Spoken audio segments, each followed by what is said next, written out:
Hello everyone and welcome to my channel. Before we get started with this video, be sure to like and subscribe to my channel and push that bell button for more videos to come and live discussions. We are celebrating 70 years of the Bronner Brothers legacy. This documentary is about the creators of the hair show, the founders, and of their beauty products. So I'm hoping you like everything and leave your comments about what you like about the video and how they got started. So let's check it out. And the time had arrived, as Dr. King says, nothing in all the world is more powerful than an ideal whose time has come.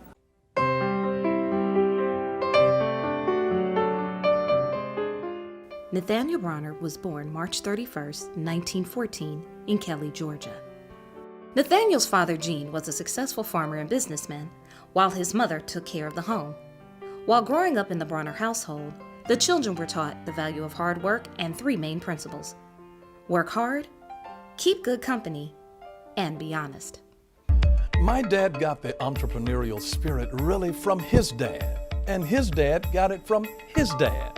My great-grandfather owned a chemical company back in South Georgia, back in the early 1800s. My dad's dad, ran a huge farm.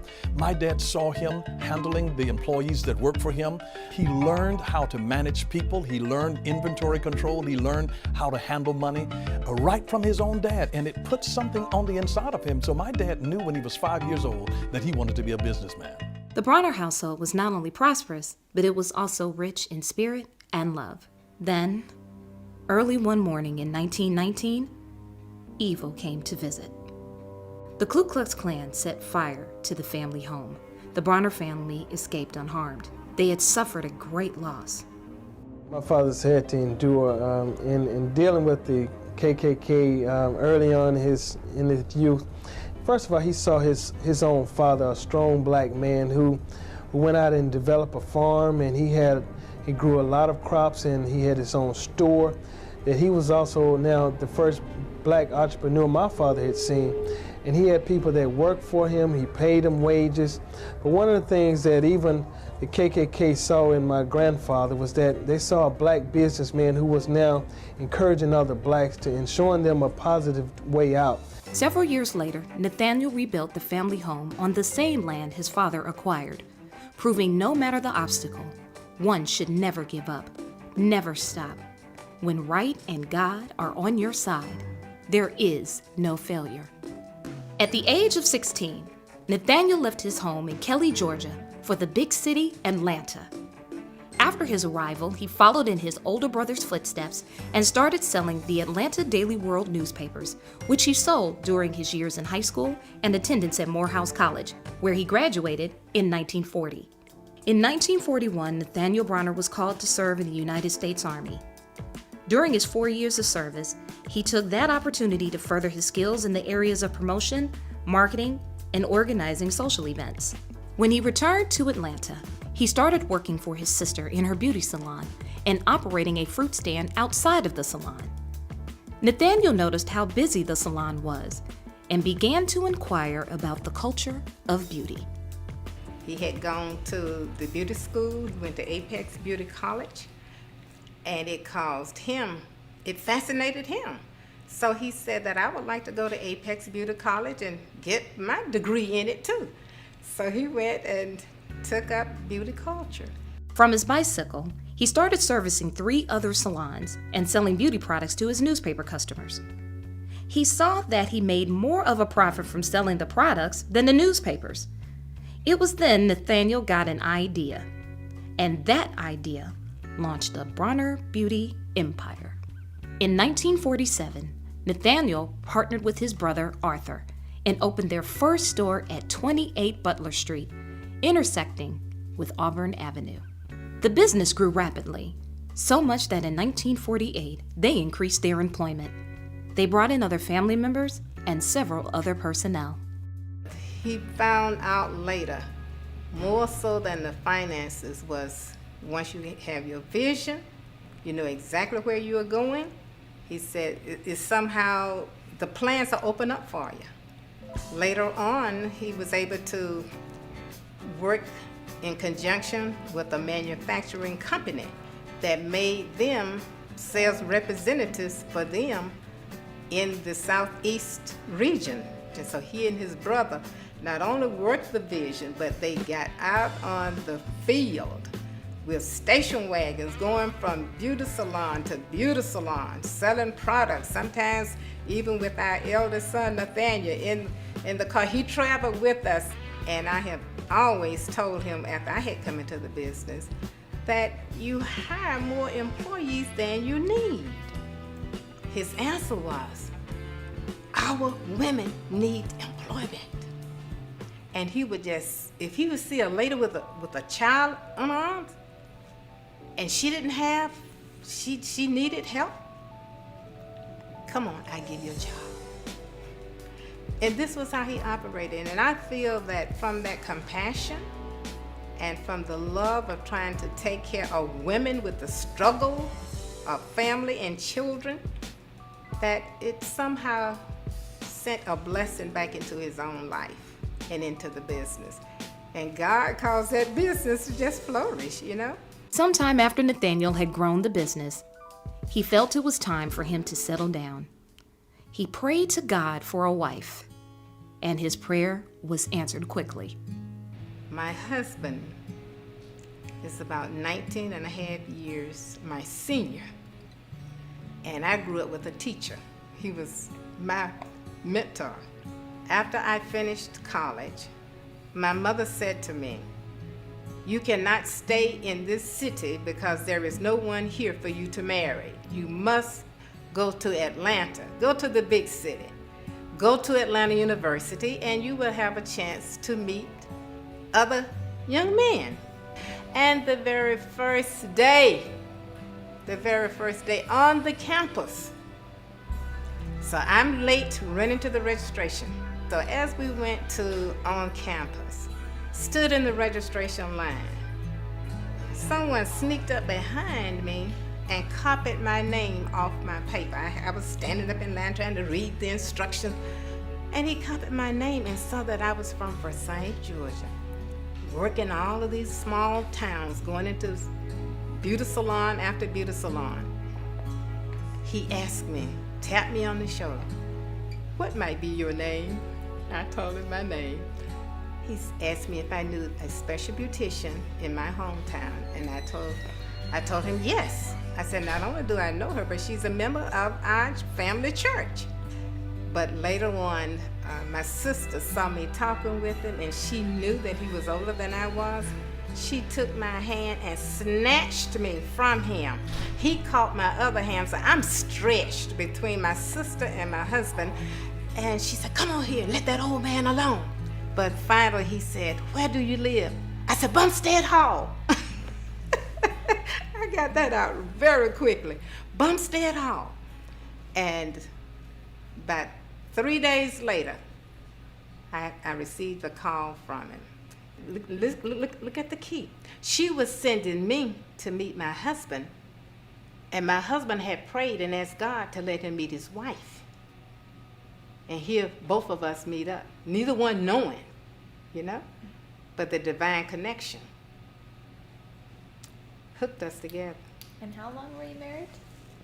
About 38 years before he passed. 38 years before he passed.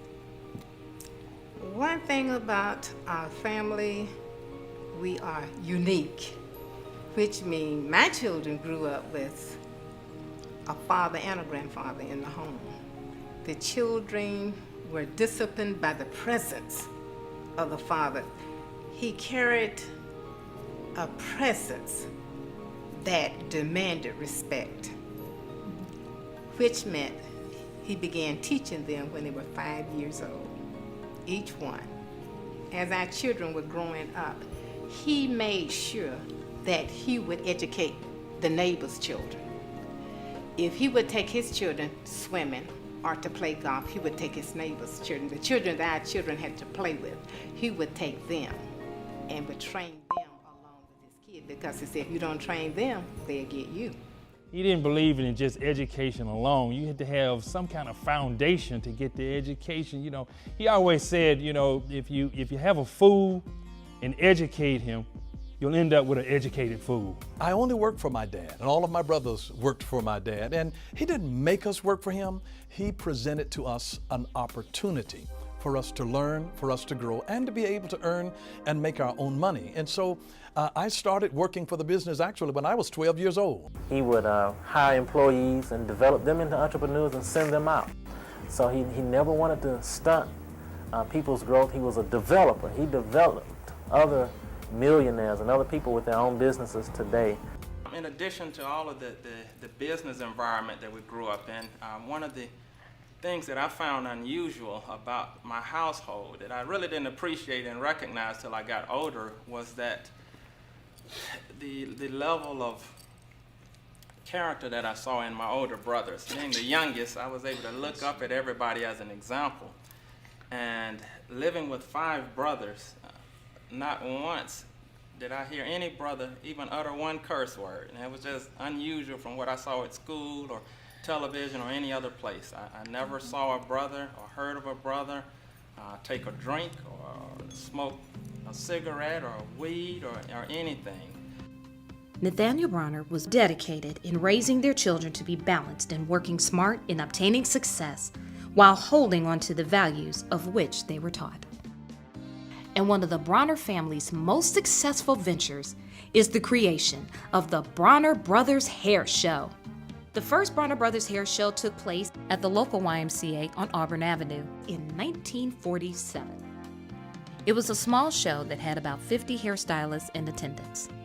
With each event, the number of exhibitors and attendees grew. The hair show became a very popular event, securing prominent guest speakers, including Jackie Robinson, Dr. Benjamin E. Mays, Dick Gregory, and Dr. Martin Luther King. To date, the Bronner Brothers International Beauty Show is the largest trade show of its kind, drawing beauty professionals of all ethnicities from all parts of the country and even the world to come and learn about new products, new skills, and new techniques. There's not just exhibitions and entertainment. Some attendees come to battle.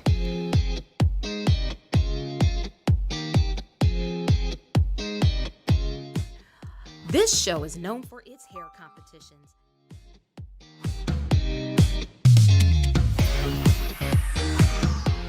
And there are 2 main events: the barber battle and the hair battle.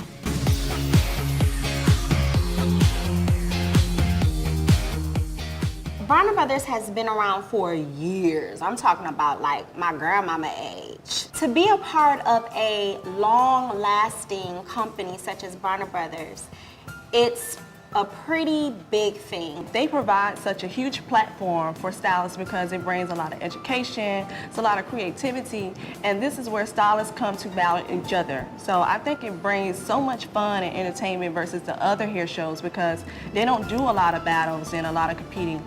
So I got the call for doing the battle about a week before I was already planning to go to New York for a month. I was like, first of all, I gotta get it together and I gotta call my people, like all of my people, and make sure they can come and help support me because coming from New York and going to Atlanta when I live in LA is like already a lot. This takes 4 to 5 months to really prepare for. That concept was crazy. I mean, they wasn't gonna be ready for my Wonder Woman jet with the clear jet coming on the stage and my Maleficent flying from the ground. Everything that I wanted to do, I really couldn't do because things happen, things change. I had to switch up my concept, so it's not easy. It's a real stressful till right now situation. Like even the day before, it's very stressful. You know, it's not easy. People think, oh, we just get on stage and we comb hair, but no, it's a real long process that, you know, and I had to switch my concept 3 times. I probably put in every bit of maybe $7,000 already, just with wardrobe, hair. So I had to use a lot of my own personal money, and I was like, you know what, it's worth the sacrifice. So the first Bronner Brothers show I came to, it was just nothing but like this spirit of love. And this overwhelming excitement for creativity and beauty. And I had never really experienced a culmination of that much talent in one space. And so I'm just really, really appreciative that Bronner gives stylists that platform to grow and just flourish. And I just, you know, I'm just living in like a surreal moment of like happiness, success, like everything I worked for is just coming true. Nathaniel Bronner's vision for success in business never superseded his relationship with God or his family. It was his faith, tenacity, and determination that established a business that has transcended the hair care industry and inspired many others to pursue their dreams and see them through. The secret to all of itself was his inner knowledge of whom he was. He had that relationship with God. He knew the power within. He knew the importance of vision. And if you have vision, then he knew that nothing would be impossible to you. He said, a lot of people think it's money, but you need vision. He sought knowledge. He read the books on Think and Grow Rich. He read everything to motivate his mind. Not only did he do that, but he did it also for his staff. He knew the importance of salesmanship. He knew that we have to be inspired and we have to have the knowledge to go along with the inspiration. So he made sure that he sought those things and he attached himself with people who were going places. My father was the only one who I knew very close who had what I call the balance of life. He had three main principles: God first, family second, and business third. We have not changed any of the principles.